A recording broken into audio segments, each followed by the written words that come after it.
don't know what it is about getting older that makes you appreciate classical music, but this shit's awesome. Fucking awesome. Oh, hey. At the Republican National Convention, a sound technician reportedly said Trump kept farting uncontrollably during the speeches. We had to filter out the noises, but if you know they're there, you can still hear them. Still hear them? We can still smell them. And good thing they took out all the roses from the rose garden, because they would have wilted to death anyway. God, it was like Broderick Crawford ate a plate of cauliflower and cabbage after polishing off a bowl of Joe Torre's grandma's pasta fazool. With extra fazool.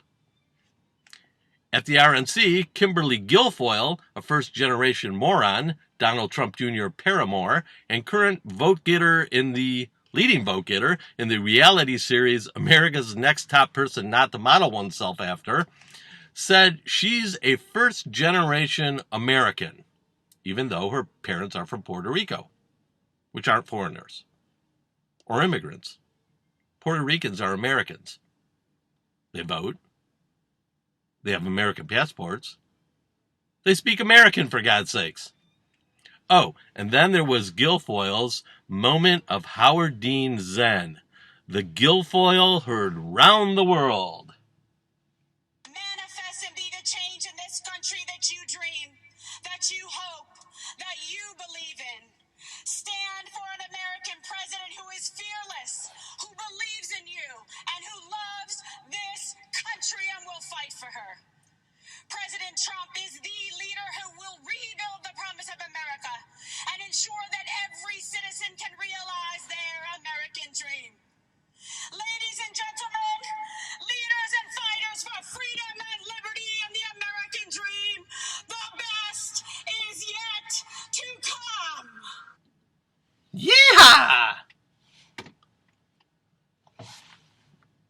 Guilfoyle also said being diagnosed with COVID-19 was a blessing from God.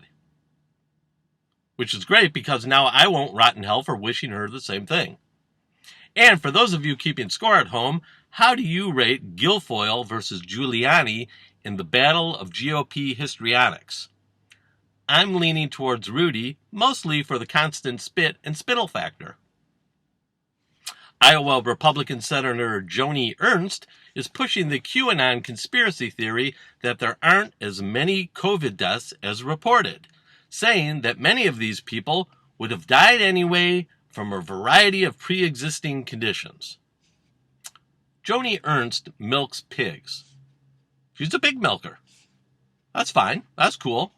But that's not the background, though, of somebody I'd take pandemic recommendations from. Ever.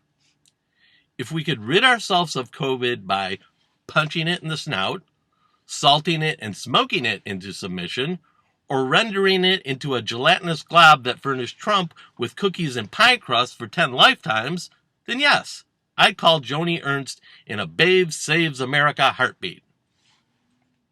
566 coronavirus cases were 566 coronavirus cases. Does that make now 500?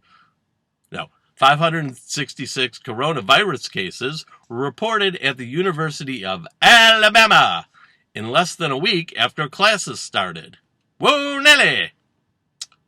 Sweet home COVID Bama. And roll tide! Just don't ingest it.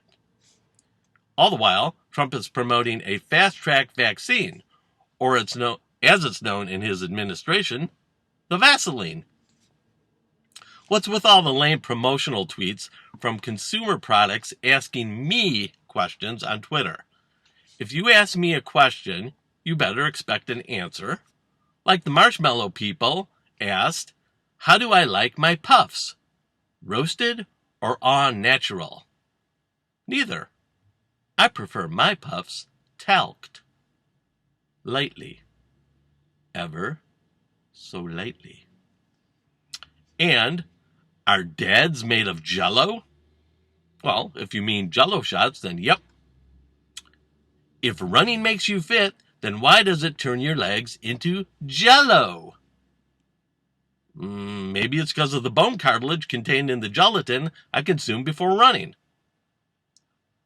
What is the best shape for making jello art? Easy. Jessica Alba. Does jello wiggle or jiggle? Everyone knows worms wiggle and bugs jiggle. Jello? I'd say it belly giggles, or eel sniggles, or in the final scene of a Marky Mark Wahlberg movie, it dirt diggles.